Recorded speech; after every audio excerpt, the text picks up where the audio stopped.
Alright, the lightweight title picture is finally back on fire with an amazing win from Charles Oliveira, and I'm going to spend this video just talking about that win. If you guys want to hear me make a video about Amanda Nunes retiring, as well as the new Bantamweight Championship, who I think should fight for the new Women's Bantamweight Championship, I will make a video on that later this week, but this is much bigger news because this was the people's main event, and we're going to talk about it all in this video. What's up, guys? Welcome back to a brand new video. If you guys are new to the channel, hit the subscribe button, like, comment, and share. And today, yes, we're going to be talking about UFC 289. It happened this past weekend. A lot of stuff went down on the card. Was it an alright card? There wasn't really much to expect because obviously there was a lot of disappointments with the card, a lot of fights falling apart, such as Stephen Thompson, Michelle Pereira, the trilogy with Juliana Pena, which not a lot of people were excited for anyway, but the card was pretty interesting, and I'll probably do a video talking about Amanda Nunes, but we'll get to that later. Guys, thank you guys so much for 11K, but like I said, we're trying to hit 20K by the end of the year, so if you guys could just hit the subscribe button, like, comment, and share for the algorithm, just to support the channel. You guys are great enough as it is, and I hate asking more, but please hit the subscribe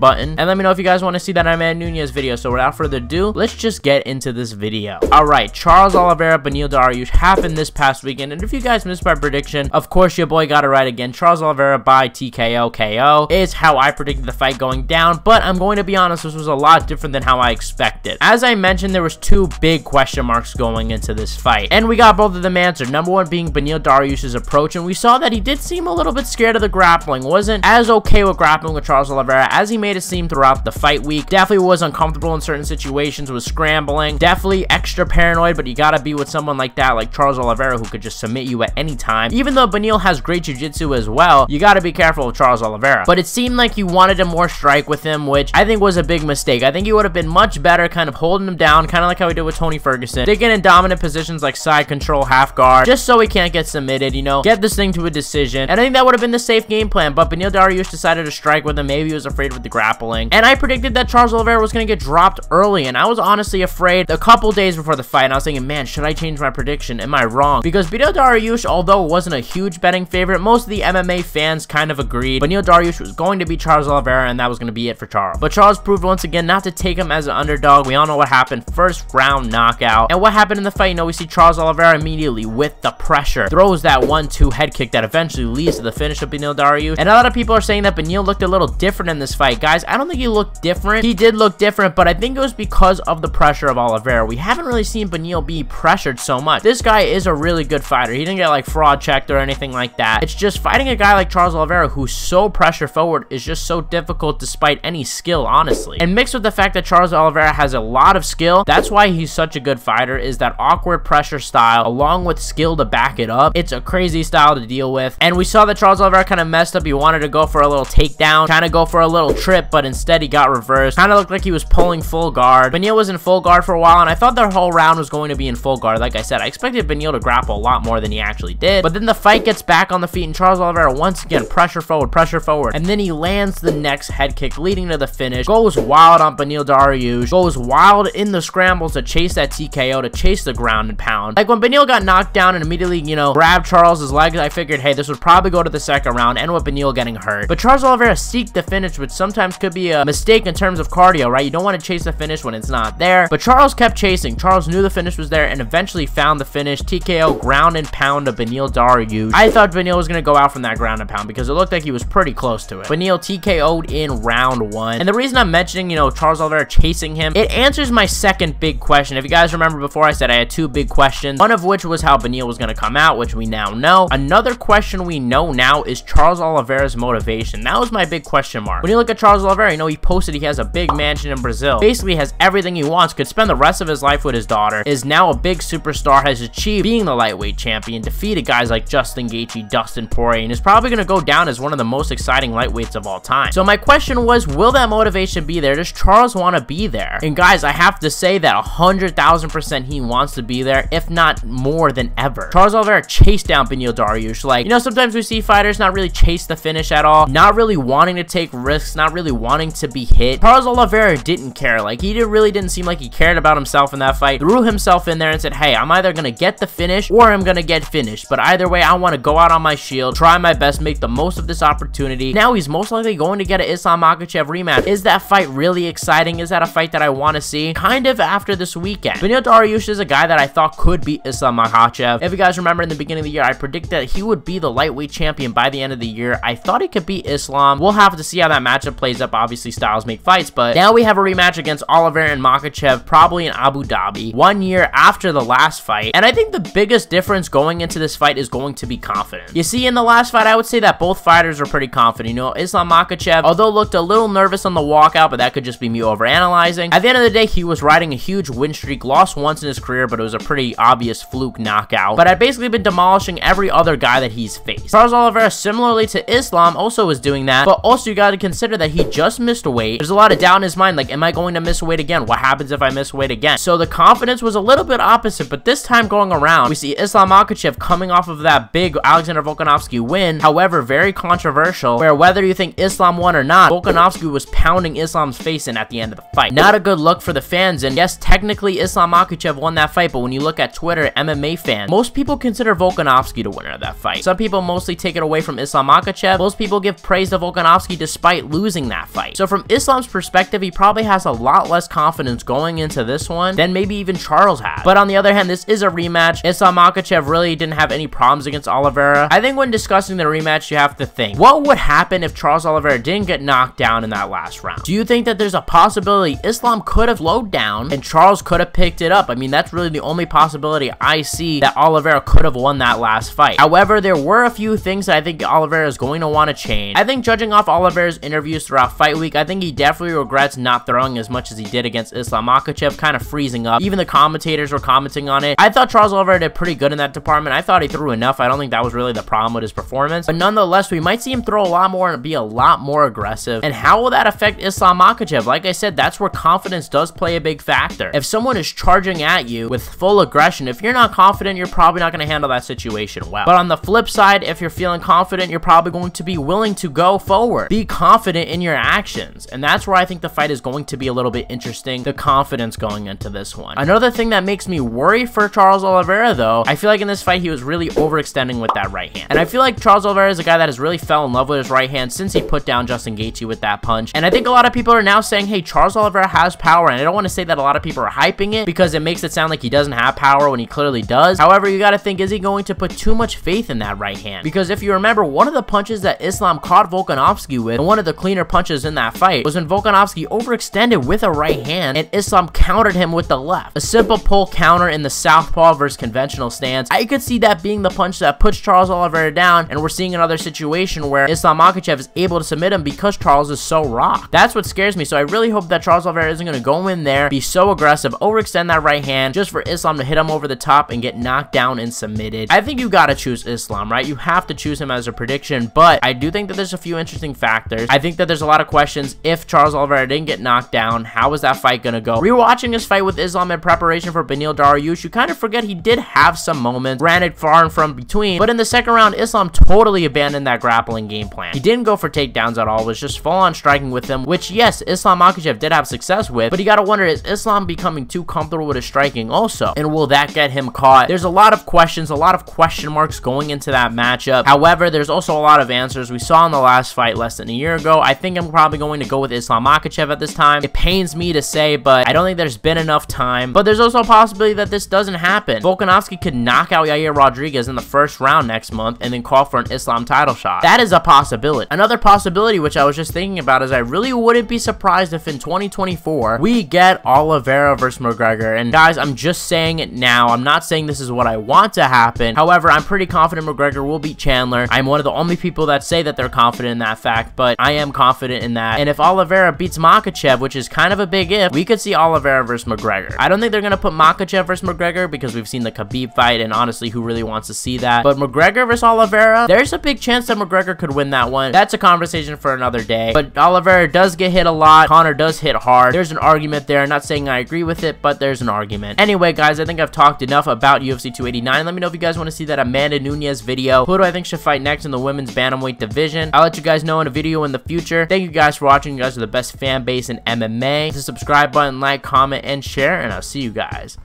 in the next one.